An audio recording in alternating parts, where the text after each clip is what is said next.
దళిత బహుజన శ్రామిక యూనియన్ మరియు national campaign on Dalit human rights వారి ఆధ్వర్యంలో కేంద్ర ప్రభుత్వ బడ్జెట్ దళిత ఆదివాసీల కేటాయింపులు అనే అంశంపై పత్రికా సమావేశం స్థానిక డీబీఎస్యూ కార్యాలయంలో నిర్వహించారు. ఈ సందర్భంగా దళిత ఆదివాసీ బడ్జెట్ విశ్లేషణ నివేదికను రాష్ట్ర ప్రధాన కార్యదర్శి పి చిట్టిబాబు ఆవిష్కరించారు.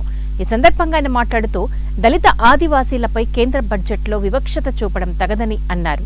కేంద్ర ప్రభుత్వ 2025-26 సంవత్సరం అంచనా బడ్జెట్ 54,96,936 కోట్లు కాగా అందులో వివిధ సంక్షేమ పథకాలకు 15,75,988 కోట్లు కేటాయించారు. నీతి ఆయోగ్ ఆదేశాల ప్రకారం ఎస్సీలకు జనాభా నిష్పత్తి ప్రకారం 2,30,132 కోట్లు కేటాయించాల్సి ఉండగా 1,68,478 కోట్లు మాత్రమే కేటాయించి చేతులు దులుపుకున్నారు. ఈ కేటాయించిన బడ్జెట్లో 62,150 కోట్లు మాత్రమే నేరుగా ఉపయోగపడే పథకాలకిచ్చి మిగతా నిధులు సాధారణ పథకాలకు దారి మళ్లించడం వలన వికసిత భారత్లో దళిత ఆదివాసీ సంక్షేమం ప్రశ్నార్థకమే అని పేర్కొన్నారు. అది చాలా ఘోరంగా మనకి కనిపిస్తుంది. వీటన్నిటితో పాటు ఎస్సీ ఎస్టీల మీద ఇప్పటికే జరిగినటువంటి అత్యాచారాలు మనం లెక్కేసుకుంటే 67,646 అట్రాసిటీ దేశవ్యాప్తంగా పెరిగాయి ఒక్క సంవత్సరంలోనే. పెండింగ్లో ఉన్నటువంటి కేసులు సుమారు 20 లక్షల పైన పెండింగ్లో ఉన్నాయి. మరి అట్రాసిటీలు నిర్మూలించడానికి బడ్జెట్ కేటాయించాలి. ఈసారి ప్రభుత్వం గతంలో 560 కోట్లు ఇస్తే గత బడ్జెట్లో ఈసారి 430 కోట్లకు మాత్రమే ప్రభుత్వం 463 కోట్లకు మాత్రమే పరిమితం అయిపోయింది. చాలా బాధాకరమైన విషయం. అత్యాచారాలు పెరుగుతున్న దానికి అనుగుణంగా బడ్జెట్లో కేటాయించలేదు.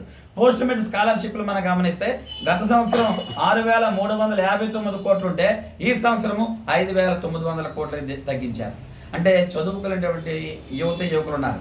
అటువంటి యువతులు ప్రోత్సహించాలి. ఉన్నత విద్యకి వెళ్ళడానికి కావాల్సిన నిధులు ఇందులో తగినంత సమకూర్చలేదు. గత సంవత్సరం కూడా బడ్జెట్ ఈసారి తగ్గించడం జరిగింది.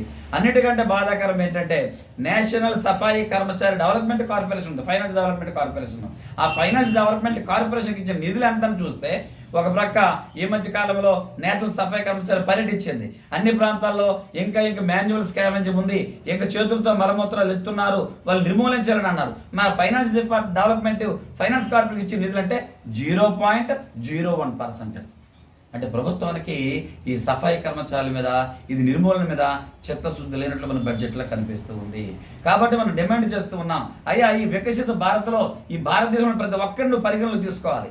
ఈవెన్ భారతదేశంలో అత్యధికంగా వ్యవసాయ కూలీలు ఉన్నారు, ఎస్సీ ఎస్టీ బీసీలు. ఉపాధి హామీ పథకం నిధులు కేటాయించాలి. ఈ సంవత్సరము గతంలో 11,000 కోట్లు ఇస్తే